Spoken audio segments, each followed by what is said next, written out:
난시가 0.50 정도였다면 어떻게 해야 될까요? 한 단계 플랫하게 8.10이나 8.10보다 좀 더 플랫하게 8.15 정도로 하면 되는 것이죠. 이게 각막 난시 기준입니다. 각막 난시가 마이너스 200에서 마이너스 275 사이면 한 단계 스티프하게 가파르게 하란 말이죠. 그러니까 8.08이라면 근데 난시가 250 정도였다. 그러면 8.05 아니면 8.00 이 정도로 해줘야 된다는 것입니다.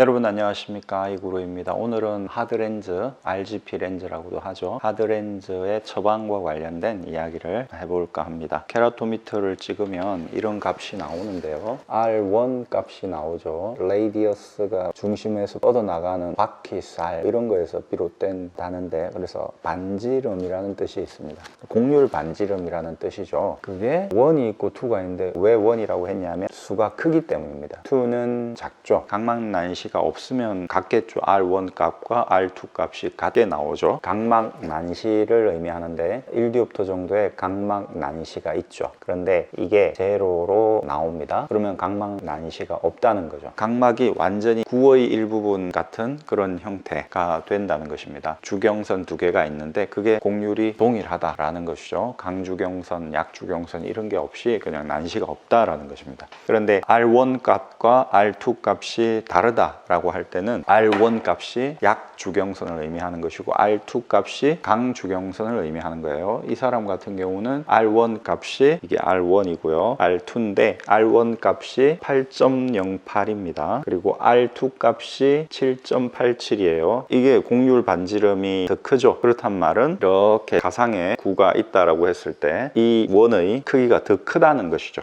이것은 구가 더 작다는 걸 의미하는 것이죠. 강주경선 많이 꺾였다, 가파르다 이 말입니다. 여기는 좀 평평하다 이 말입니다. 평평한 것이 빛을 더 덜 꺾겠죠. 가파르면 빛이 많이 꺾일 거 아닙니까? 그래서 이제 난시가 발생을 하는 것이죠. 이걸 디옵터로 환산을 하면 8.08이라는 것은 단위가 밀리미터입니다. 8.08mm 그러니까 8mm 정도 된다는 것이죠. 곡률 반지름이 되게 작죠. 이 수학적인 단위를 광학적인 단위로 바꿀 수 없느냐? 바꿀 수 있죠. 7.87 이거는 42.75 디옵터고요. 8.08은 41.75 디옵터입니다. 이게 워낙 작은데 확 꺾여져 있으니까 구가 작다. 지구는 구지만 엄청나게 크지 않습니까? 그런데 이 각막에 붙어있는 가상의 구, 그건 아주 작다라는 것입니다. 그래서 이제 확 빛을 꺾어주는 것이죠. 그게 41.75인 것이고 그 밑에는 42.75인 것이죠. 그러니까 강주경선 R2의 굴절이 더 크다는 것을 알 수 있는 것이죠. RGP 렌즈, 하드렌즈는 어디에 기준을 둬야 되냐? 평균이 있어요. 그 평균이 7.98. 평균에 맞추면 되는 거 아니냐? 평균에 맞추어서는 안 되는 것입니다. R1 값을 기준 삼아야 된다. 그러니까 약주경선의 기준을 둬야 된다라는 것이죠. 하드렌즈는 딱딱하기 때문에 이 베이스 커브를 정확하게 맞춰야 돼. 그러면 이 경우에는 8.08이니까 8.10으로 주문을 하면, 자, 그럴 때 난시량이 얼마인지를 봐야 됩니다. 난시량이 마이너스 100이지 않습니까? 마이너스 100이면 on K